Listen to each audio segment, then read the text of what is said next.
že kto som? Som Slovák, ktorý bol v Afrike zadržaný za plánovanie atentátu na ich prezidenta ako snajper. Avšak noc predtým, ako malo dojsť k tomuto skutku, mi do izby nabehlo komando z Kalašnikovy, spacifikovali ma puta, všetko a obvinili ma z tohto plánovaného atentátu na prezidenta Madagaskaru. A konečne som v bezpečí na Slovensku. Tak ti o tom môžem porozprávať.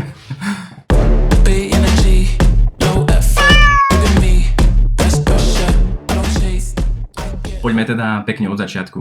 Bol som na Madagaskare, je stred noci v malom mestečku, kde turisti bežne nechodia a zrazu mi niekto klope na dvere. Tak najprv to ignorujem, lebo však prečo by mi niekto klopal, no lenže po chvíli zase niekto klope. Ale deň predtým sa tam ubytovalo tak 6 Rusov, neviem prečo, a hovorím si, že asi proste boli popiť a niekto z nich netrafil dvere. A títo Rusi ešte budú trochu dôležití v tomto príbehu, ale neskôr. Lenže zrazu to klopanie už nebolo klopanie, ale riadne búchanie pesťou na tie dvere. Tak išiel som teda k dverám a pýtam sa, že čo je. A oni, že otvor. Tak sa dívam, že no ale kto je tam? Že vraj recepcia. Tak zase sa pýtam, že či to nepočká do rána. A oni poprosili, aby som otvoril. No tak som zhodnotil situáciu, že som celkom na fajn hoteli. Je to v strede mesta. Majiteľka býva hneď vedľa a tak ďalej, tak si hovorím, že otvorím, asi to nebude nebezpečné. Čo ak horí alebo prasklo nejaké potrubie, čo ide cez moju izbu a možno ten recepčný to nevie len po anglicky vysvetliť a potrebuje mi to ukázať. Tak som tie dvere otvoril, no a neuveríš, čo som tam videl. Akože bol tam ten recepčný, ale nebol vôbec sám. Bolo tam ďalších 7 chlapov v uniformách, niektorí v policajných a niektorí vo vojenských. Normálne také tie zelené maskačové uniformy.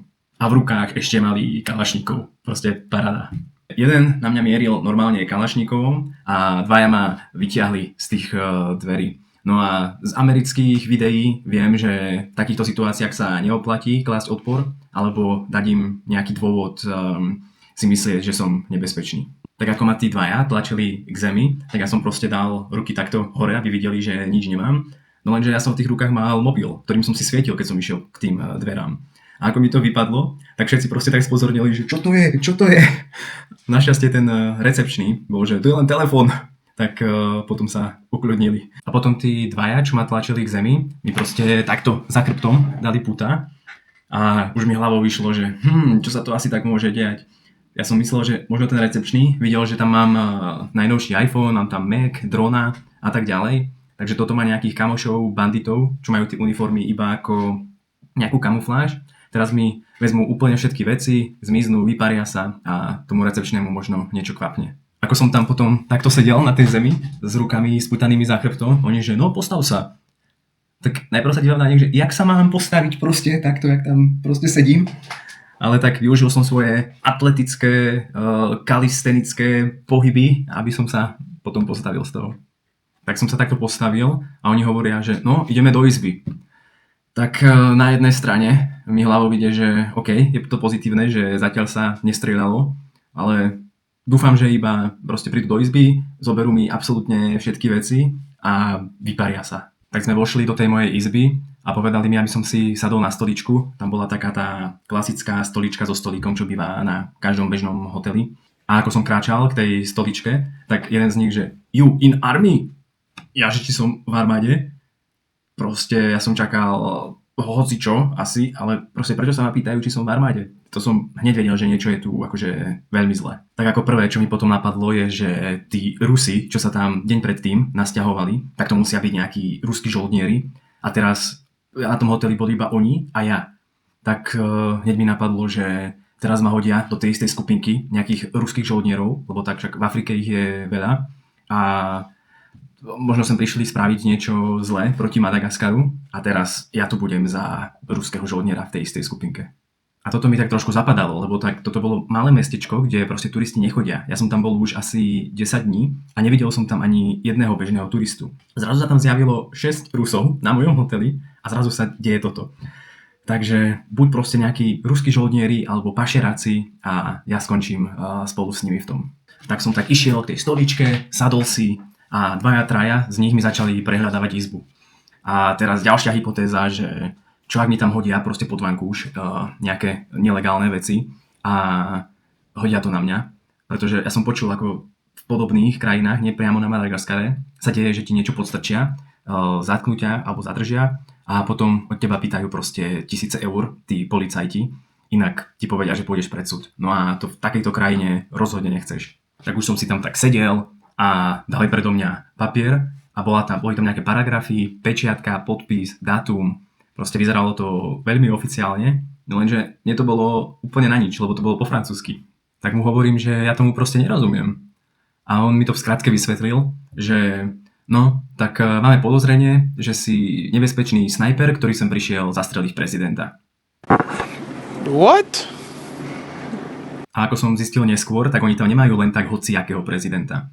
On sa tam dostal k moci len minulý rok cez vojenský prevrat, hej, proste vysoko postavený vojak a na Madagaskare má prezident iné právomoci ako podržtaška u nás.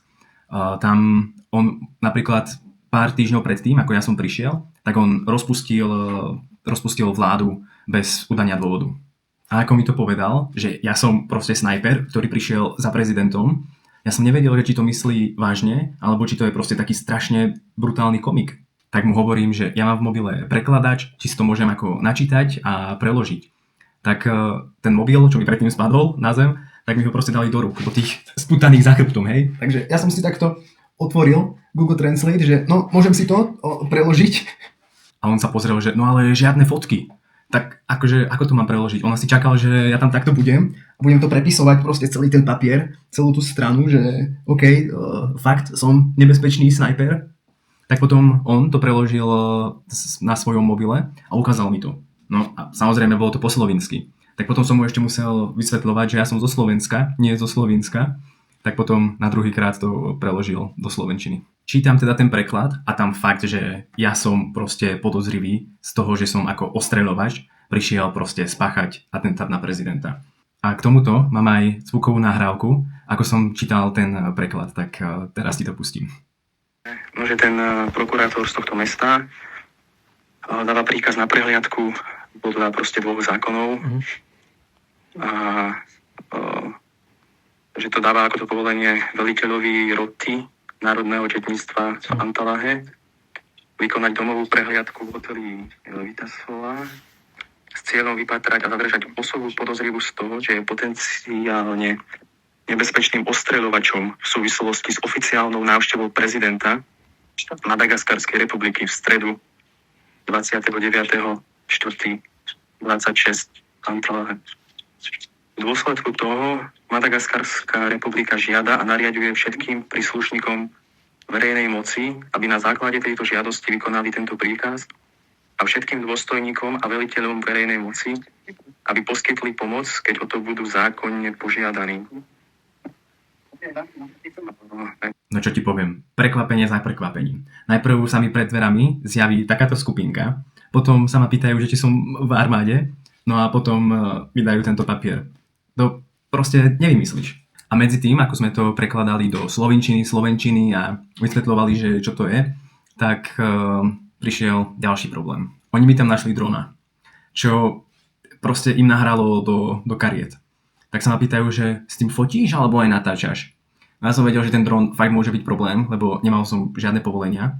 Tak no som sa tváril, že nechápem, čo sa pýta, že aké fotenie, natáčanie. No alebo som sa tváril, že im nerozumiem o tom drone, tak mi zrazu ukázal nejakého AI chata a tam po anglicky bolo, že ja som iba AI chat, ja nie som dron, nemám funkcionality dronu. Takže on sa toho AI chatu asi spýtal, že lietaš s dronom, fotíš s dronom, alebo proste kameruješ s dronom a ten AI chat, ja nie som dron. Tak mu hovorím, že no ale to píše blbosti, ja tomu nerozumiem. A on, jakže tomu nerozumieš? Však to je po anglicky. Proste komédia, alebo tragikomédia skôr. A hneď za tým chceli, aby som im odomkol počítač, že si chcú pozrieť fotky a videá, čo som robil. Tak ja som vedel, že keď to odomknem, tak zrovna tam bude otvorený videoeditor, lebo som práve upravoval video o lemuroch. Tak si hovorím, že toto mi môže pomôcť, lebo aspoň uvidia, že robím iba turistické videá o Madagaskare. Tak sa na to pozreli, že lemúry a začali mi to brať. Tak ja sa dívam, že teraz, čo keď oni mi to zoberú a do počítača mi nahrajú niečo problematické, tak proste rýchlo som to nejako zase zamkol, ten počítač. No nič, hovorím im, že ja nerozumiem tomu papieru, ja neviem, čo sa deje, že môžem zavolať svojmu guidovi, čo tam mám miestneho, a že on vie dobre po anglicky aj po francúzsky, že nejako sa to proste vysvetlí. A ten hlavný zase, že your bodyguard. A ja, že nie bodyguard, proste guide ako sprievodca. Oni mali o mne predstavu, že ja som tam nejaký elitný snajper a ešte mám aj svojho bodyguarda. Tak teraz som musel vysvetľovať, čo je to guide a že či mu môžem zavolať. Tak nakoniec to pochopili a no dovolili mi proste zavolať. Tak zase s tými putami za chrbtom som ho nejako vytočil. No a lenže volám a nič. No tak som musel prejsť na plán B. A zavolal som proste kamošovi cez Instagram, lebo tak nemáš moc možností s tými rukami za chrbtom. Tak proste som vytočil cez Instagram, dal si takto ten mobil na stôl a takto som tam sedel, zdvihol to, našťastie, proste v strede noci a hovorím mu, že no, situácia je takáto. Nabehlo mi do izby proste 7 chlapov v uniformách s kalašníkovmi, som sputaný s rukami za chrbtom, pred sebou mám nejaký papier, ktorý hovorí, že som snajper, čo prišiel zabiť prezidenta. To asi muselo byť dobré prekvapko pre ňo. Tak kamoš rýchlo hľadal číslo na ambasádu, lenže v strede noci ti ambasáda nefunguje, ale funguje taká krízová linka pre všetkých Slovákov v zahraničí a tá ti to zdvihne. Takže on s nimi volal normálne cez mobil, ja s ním cez Instagram a takto nás prepojil a vysvetlil som im vlastne celú situáciu. Tým policajtom a žandárom som teda povedal, že už volám s ambasádou a medzi tým mi prehľadali izbu a nič nebezpečné tam nenašli, tak celá tá situácia sa tak trošku ukľudnila konečne. A chlapík z tej krízovej linky mi vlastne povedal, že nech si vypýtam nejakú priamu identifikáciu od nich. To tak nejako trošku znervoznili. A potom mi povedal z tej krízovej linky, že nech dám mobil tomu veliteľovi. Takže pokecali trochu. Ten veliteľ mu vysvetlil, že no, je tu podozrenie, že je to proste ostreľovač, ale že nenašli na tej mojej izbe už nič, takže je to v poriadku. A potom, keď dovolali, tak dali mi konečne dole puta a povedal mi vlastne ten veliteľ a vyšetrovateľ, že som teda OK. We don't see nothing. You are okay. You can sleep here. And we go tomorrow. You can go directly. After we take your explications, you can go try your travel. Okay. A že mám na druhý deň iba proste dojsť na stanicu, že sa spíše papier, že som turista, že sa nič nenašlo a že všetko je v pohode. No a dali mi proste obidvaja takto ťukes, že you are okay a odišli. No ale to už som spať teda nešiel. Len som si pobalil všetky veci a začala taká mierna paranoja. Že čo ak to, že odišli, je len proste nejaký ich psychologický trik. Oni si myslia, že ja som ostreľovač, čo keď oni teraz na mne majú nejakého ostreľovača, tak som zatiahol proste také závesy malé, čo tam boli. No a ľahol som si potom na posteľ tak, aby som bol proste za stenou pre istotu. Prišlo teda ráno a ja som mal ísť na tú policajnú alebo žandárskú stanicu, tak konečne som sa dovolal tomu svojmu guidovi a vysvetlil som mu, že nech teda dojde na hotel a vysvetlím mu, čo sa stalo. Tak došiel, hovorím mu, že no, boli tu proste žandári a policajti a že som snajper, vraj teda údajne. No, tak sme spolu išli na tú policajnú žandárskú stanicu. Prišli sme spolu teda na tú stanicu, našli toho veliteľa a toho hlavného vyšetrovateľa a zobrali nás do takej staršej malej budovy a tam najprv sa snažili rozbehnúť prvý notebook, aby spísali nejakú tú správu. Pol hodiny, nepodarilo sa, nedonesli druhý notebook, zase pol hodiny to tam traja rozbiehali a ten nakoniec sa im podarilo spojazniť. Tam písali teda, že prišli teda v noci, spravili tú prehliadku a tak ďalej, proste opisovali tú operáciu a chceli odo mňa, aby som napísal papier, že ja som súhlasil s tou prehliadkou. To samozrejme nebola pravda, ale tak potreboval som sa odtiaľ dostať, tak napísal som to proste po anglicky, ale takým štýlom, že len na základe toho súdneho povolenia, čo mi ukázali, že som ako keby nemal na výber alebo niečo. A keďže oni nevedeli dobre po anglicky, tak proste im to bolo úplne jedno, len potrebovali mať nejaký papier, aby ukázali. Oni tam ten jeden papier, proste jednu stranu a štvrtinku písali asi 2-3 hodiny a boli tam nejaké nepravdy. Napríklad, že ten môj sprievodca tam bol celý čas v noci, ako proste tlmočník.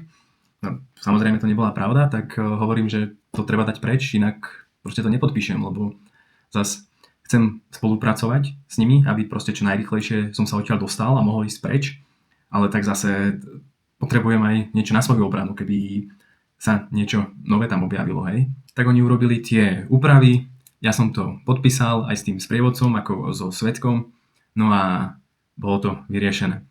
Potom sa mi ospravedlnil vlastne ten ich veliteľ hlavný, aj ten hlavný vyšetrovateľ a išiel som späť na hotel. No a tam mi aj povedali, že aké dôkazy na mňa mali.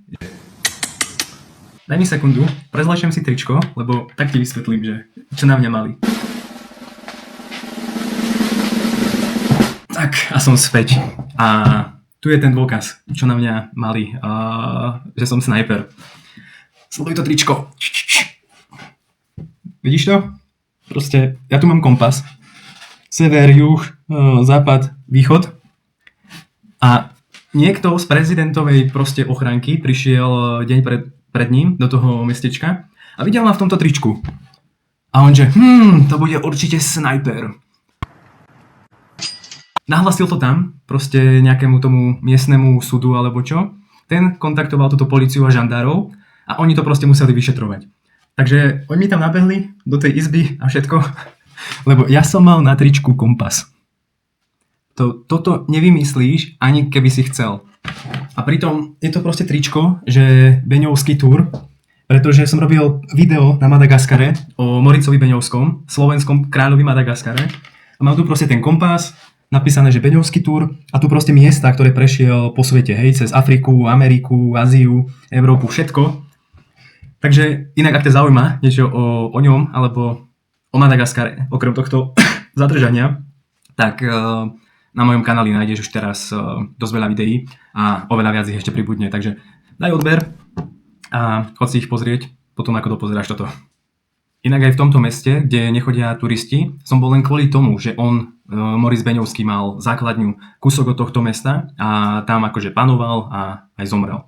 A dokonca v tomto mestečku je slovenský pamätník, normálne dvojkríž a o ňom také informácie, kde sa narodil a tak ďalej. Takže aj to nájdeš potom na mojom kanáli. Potom, ako som došiel na ten hotel, tak sa mi ešte raz ospravedlnil normálne ten sprievodca, akože za Madagaskar, že dúfam, že teraz ja nemám nejakú zlú mienku o Madagaskare a že ešte prídem.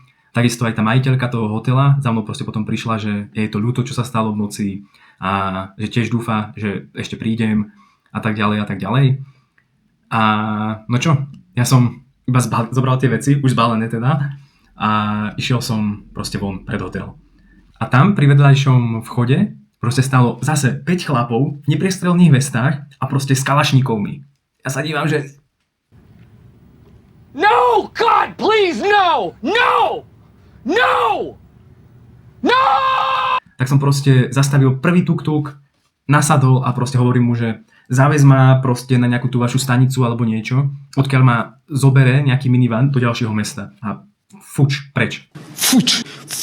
Tuk-tuk ma teda zaviezol proste k takémuto minivanu, tam som nastúpil, počkal chvíľu a preč do ďalšieho mesta. Už som bol teda v inom meste, tak už som sa cítil o niečo lepšie, ale mal som tam už takú paranoju trochu, takže aj keď som išiel napríklad do sprchy, tak proste len veľmi rýchlo, lebo čo ak prídu, keď akurát budem v sprche, hej, to asi by nebolo veľmi príjemné, tak proste rýchlo. A mal som pripravené proste už frázy, že som turista z Európy, zo Slovenska, proste robím turistické videá, aby proste si nemysleli, že som tam nejaký ruský žoldnier. A takisto už som mal číslo na ambasádu, na tú krízovú linku a všetko proste je pripravené, že keby niečo volám hneď, už vedia o mne a nejak sa to vyrieši už rýchlejšie. A ďalší deň ráno, už v tomto ďalšom meste, som išiel na letisko, že nech som ďaleko preč od toho všetkého. No a idem si tuk-tukom na letisko, no a hádaj koho nestretnem. Prezidenta.